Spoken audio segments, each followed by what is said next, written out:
Hey everyone, welcome back to The Red Path. Star here with you again today. We got a new episode of Delvarus is in the Details painting series.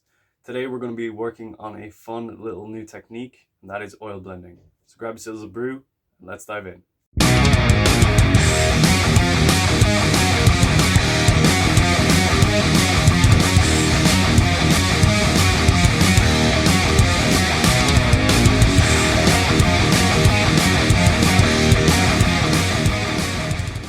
Okay, so oil blending, what is it? Well, oil blending is a fun little finishing moves technique that you can add to your miniatures when you get to the end of the painting process to really kick them up into the next level and bring them into a really interesting environment, add senses of tone, depth and shadow to the model.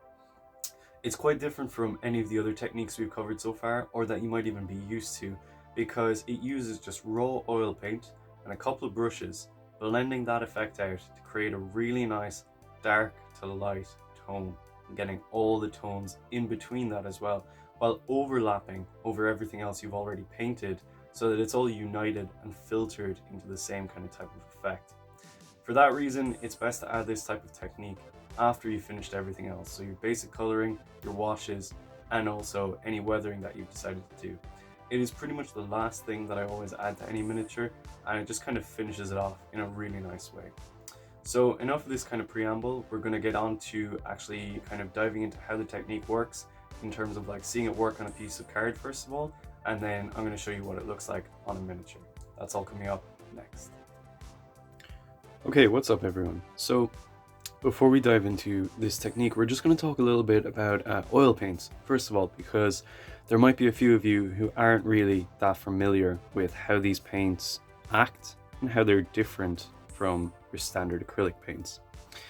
Now, if you've watched any of my videos before, we have talked a little bit about oil painting, mostly as a wash, like the kind of method that you dilute the oils with a mineral spirit and then you wash it over the model and clean it up. Today's technique is going to be a little bit different from that, because we're actually not going to be using any thinner whatsoever. We're just working with the raw pigment from the paint. And it can be a little bit strange to see how it kind of operates, and almost unintuitive, I would say, because it sort of goes against the grain of what everything you've learned before in painting. It's kind of an interesting technique, but it's really, really fun. But let's talk about the oils themselves. So these paints, these are two of the most commonly used oils that I have in my collection. So we got Van Dyke Brown here from Winsor & Newton. We got Lamp Black as well. Now, typically when it comes to oil washing, I will mix these two colors at a ratio of about maybe 1.5 to 1, something like that. And they're really good staple colors. They're really cheap. You can pick them up in an art supply store for not that much money. But basically, when they come out, they're quite thick. It's like almost like a paste, you know? We'll just have a look at it here. It's got this very kind of like heavy consistency. And typically we're going to water that down, or well, dilute it down with mineral spirits. But in this case, we're actually going to be just kind of going straight in with it and seeing how we can apply that to a model to create some really interesting tones, tints, and environments. Now you can apply this technique to a variety of different surfaces to create a lot of different types of effects. Typically what I use it most for is working on skin tones and working on creating shadows for armor plating. You can also use it for cloaks, leather, lots of other things. It's a really versatile technique. So yeah, that's the oil paints.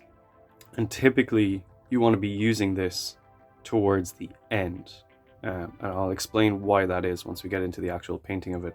But coming up next, I'm just going to show you how this kind of technique operates on a blank kind of sheet, so we can kind of get an idea of how it's going to look on a model afterwards then. So that's coming up next.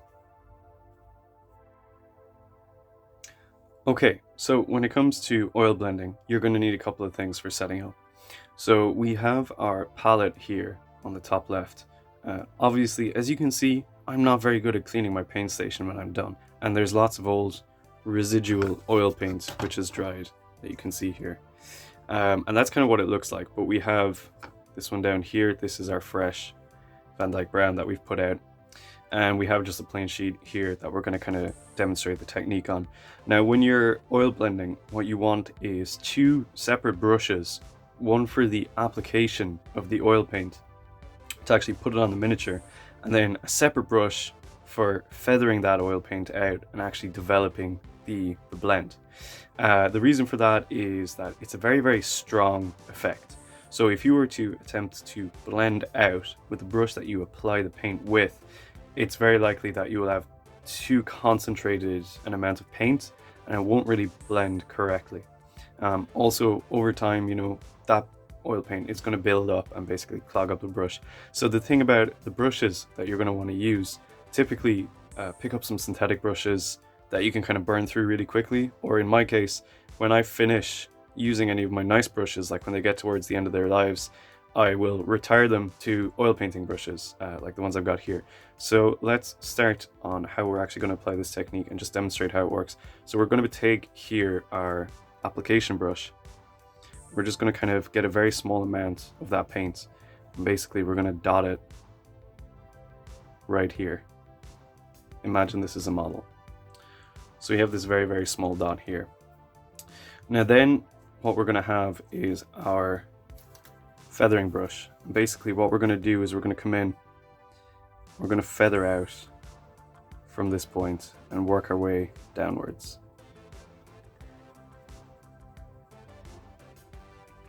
And you can see here it's kind of fading out from where we began.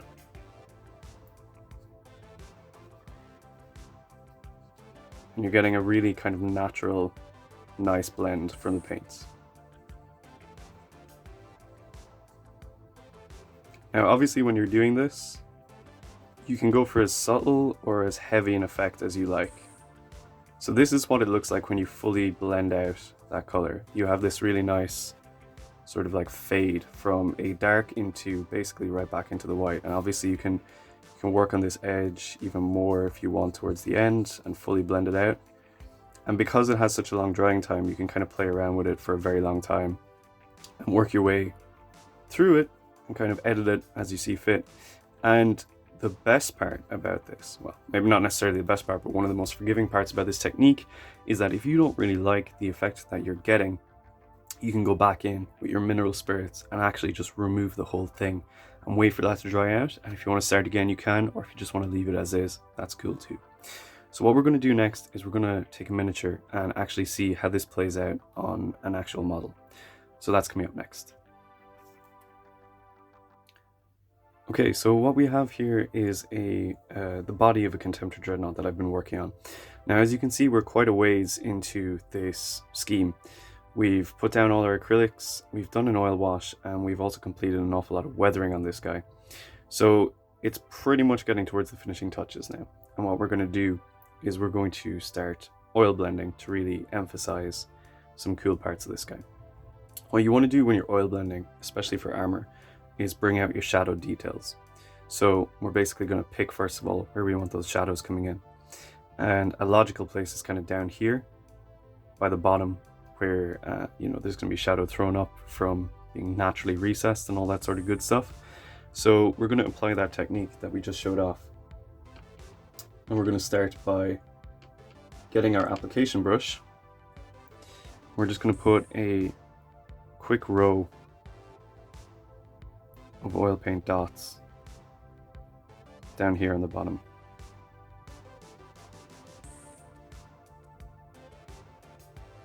Initially we're going to start off with not so much, just to get a feel for the kind of image that we're generating. And then as we get more confident and comfortable, we're going to start building up some tones. So we're going to take our blending brush now, and we're going to start blending out those oil paints. So basically what we're doing is we're starting at the point of application. We're just working along, and then we're slowly going to start feathering that upwards and bring it into the actual model.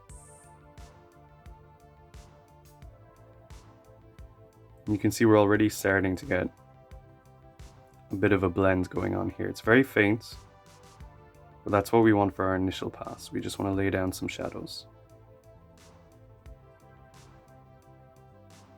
And you can always come back in again and add some more blending, add some more paints, even incorporate different colors.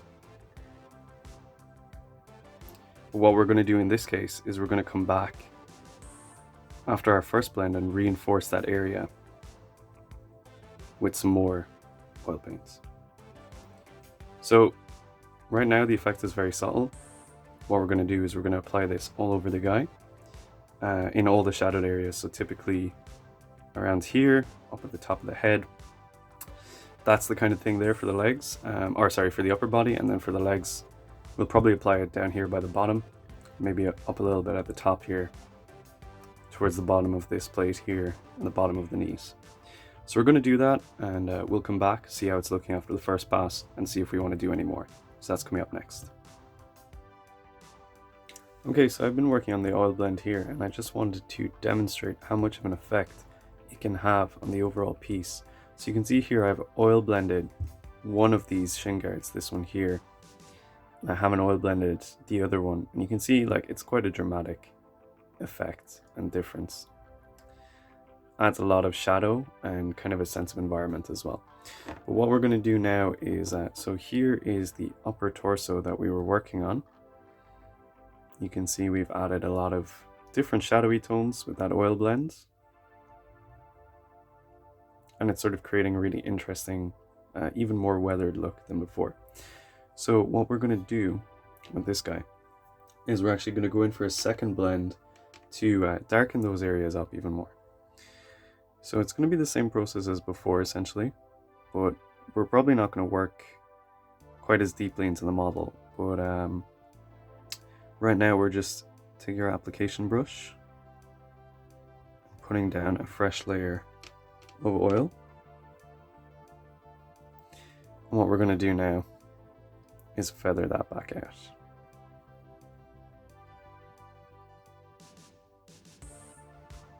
So it's darkening up that heaviest area, but we're not going to feather it quite as much as before.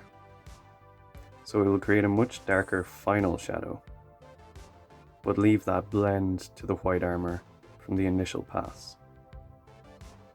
And you can play around with this as much as you want. It's kind of a stippling rather than feathering at this point. You just want a kind of a nice marrying of the two layers. And this is also like if you're working on a different type of kind of tone, like say maybe you're working on skin tones or something and you want to blend in a different skin tone at this point, it's a good opportunity to give that a go.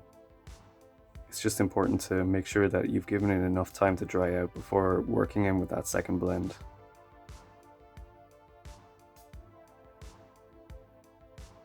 You can see here we're really darkening up those deep shadows, and it's adding a lot of sort of environment and tone into this model. And it's all about creating even more realism and stuff at the end of the day. So that is pretty much that. What we're going to do now is we're just going to kind of, finish this guy off and take a quick look at what he's going to be like after all the blending is done. So that's coming up next. Okay, so we've pretty much finished blending up everything now. And let's take a look at this guy. So we've created a lot of really nice shadows with this blend.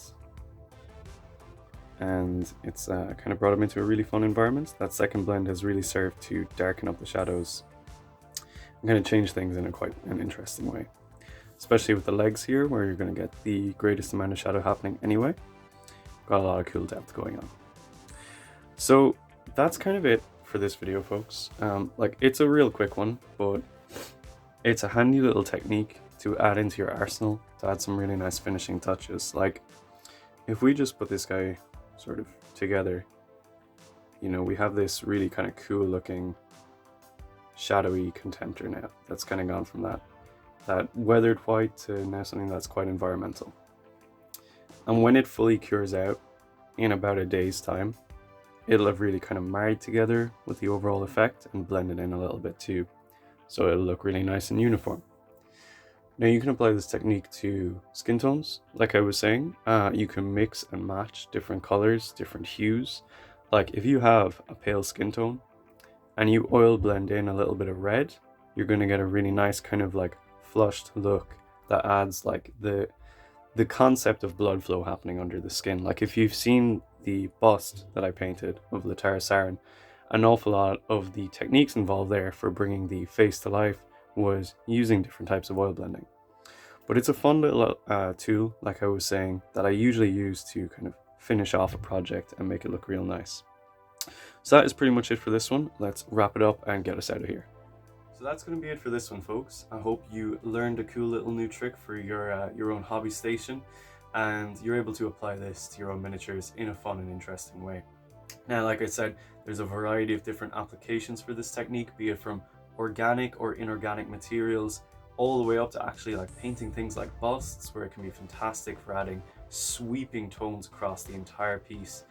But yeah, it's just a really fun little technique, and I've always found it really useful for putting that last little finishing touch, that kind of sparkle at the very end of the miniature. So if you enjoyed this one, let me know down below. Hopefully it was informative for you. But until then, folks, and until the next one, you stay healthy, stay safe, and kill, maim, burn.